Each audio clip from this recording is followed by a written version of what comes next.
بوونەوەی پێنج قۆڵی لایەنە سیاسیەکان بۆ زانیاری زیاترە چینە لای کاوە عەبدولقادر. کاوە سڵاوت لێبێ. دوایین زانیاریەکان لەسەر کۆبوونەوەکەی ئەمڕۆ چییە؟ ئایا تا ئێستا وەفدەکان گەیشتوونەتە شوێنی کۆبوونەوەکە دەستی پێ کردووە؟ بەڵێ سڵاوتان لێبێ. دیارە ئێمە وەکو تیمی ڕۆژنامەوانی NRT ئێستا لە هۆڵی سعد عەبدوڵڵاین، ئەو هۆڵەی کە لە دوای 19 ئابەوە بۆتە شوێنی کۆبوونەوەی پێنجلایەنە سەرچیەکە یاخود پێنجلایەنە سیاسەکەی هەرێمی کوردستان. هەموو ئەو کۆبوونەوەی کە لە شاری هەولێر ئەنجام دەدرێن لێرانە کۆبوونەوەکان لە هۆڵی سعد عەبدوڵڵا ئەنجام دەدرێن. تا ئێستا وەفدی هیچ لایەنێک نەگەیشتووە. بڕیارە کاتژمێر 11 واتە پاش کاتژمێرێکی تر وەفدی هەر پێنجلایەنە سیاسیەکە بگەنە هۆڵی کۆبوونەوەکە.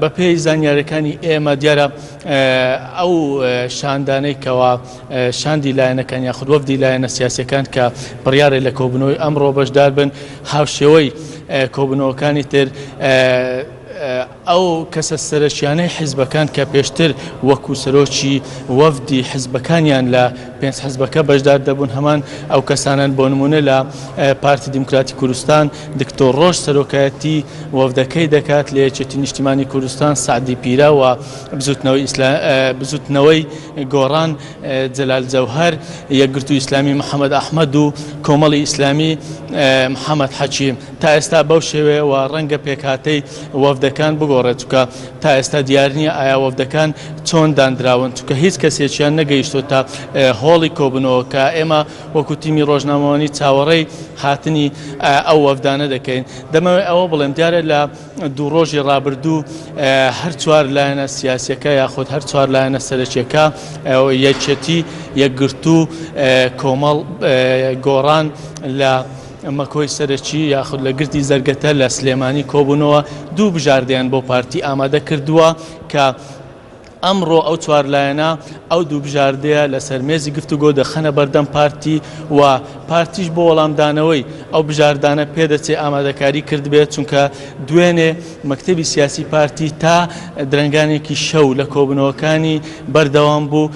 پرسی سەرەکی ئەو کۆبوونەوە یاخود تەوەری سەرەکی ئەو کۆبوونەوەی دوێنەی مەکتەبی سیاسی پارتی باسکردن بوو لە کۆبوونەوەی ئەمڕۆ لە پرسی سەرۆکایەتی هەرێم لە چارەسەرکردنی قەیرانی سەرۆکاتی هەرێم و ئەجێندای پارتی یاخود بژاردەی پارتی کە پێدەچێت پارتیش بژاردەیەکی نوێی هەبێ لەو کۆبوونەوەیە بیخاتەڕ. و دیارە ئەو دوو بژاردەیە کەوا لایەنە سیاسیەکان یاخود هەر چوار لایەنەکە بۆ پارتیان ئامادە کردووە لەمڕۆوە شتێکی نوێیە، چونکە پێشتر باس لەوە دەکرا کە کۆبوونەوەکانی پێشتر باس لەوە دەکرا کە ئەگەر نەگەنە ڕێککەوتن ڕەنگە کۆبوونەوەکان بەبن بەست بگا یاخود باس لە هەڵبژاردننی پێشوەختە دەکرا. بەڵام لەگەڵ کۆبوونەوەی چوار لایەنەکە و ئامادەکردنی دوو بژاردەکە لە ئێستادا باس لەوە دەکرێت کە ئەو دوو بژاردەیە زەمینە سازی زیاتر دەکەن بۆ گفتوگۆکان و ڕەنگە کۆبوونەوەکان بە کۆبوونەوەی هەشتم کۆتایی نەهێت و ڕەنگە کۆبوونەوەکان کۆبوونەوەی زیاتری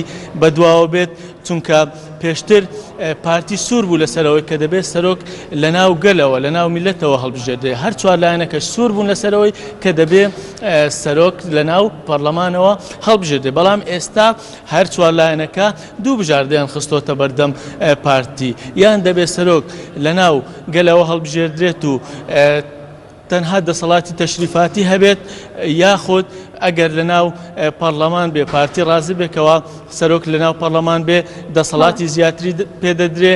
هەروەکو شەوی ڕابردوو NRT لە راپۆرتە شیکاریەکەی باسی کرد یاخود بژاردەکانی ئاشکرا کرد کە بژاردەی دووەم کە باسکردنە لە هەڵبژاردننی سەرۆک لە ناو پەرلەمان بە دەسەڵاتی زیاترەوە هەتا دەسەڵاتی فەرماندەی هێزە چەکدارەکانیشی پێدەدرێت کە ئەمە ماوەیەکی زۆرە بۆتە تەوەری سەرەکی گفتوگۆی لایەنە سیاسەکان. دەمەوێت ئەوە بڵێم تا ئێستا باس لە دانانی ئەوە نەکراوە چێ ببێ بە سەرۆکی هەرێمی کوردستان، هەرچەندە پارتی دیموکراتی کوردستان بە فەرمی ماوەیە کە داوای کردووە کە مەسعود بارزانی ببێ بە سەرۆکی هەرێمی کوردستان بۆ ماوەی 2 ساڵی تر بەڵام لە گفتوگۆکان تا ئێستا باس لەوە نەکراوە کە چێ ببێت بە سەرۆکی هەرێمی کوردستان لەو ماوێت تەنها باس لە دانانی سیستەمی سیاسی هەرێمی کوردستان پرۆژه یاسای سەرۆکی هەرێمی کوردستان و دەسەڵاتەکانی سەرۆکی هەرێم کراوە ئایا دەسەڵاتەکانی سەرۆکی هەرێم دەسەڵاتی تەشریفاتی بێت یاخود هەمان ئەو دەسەڵاتانە بێت کە لە پرۆژه یاسای سەرۆکاتی هەرێمی کوردستان بەرپرسی نووسینگەی NRT لە شاری هەولێر لەگەڵمان بووی.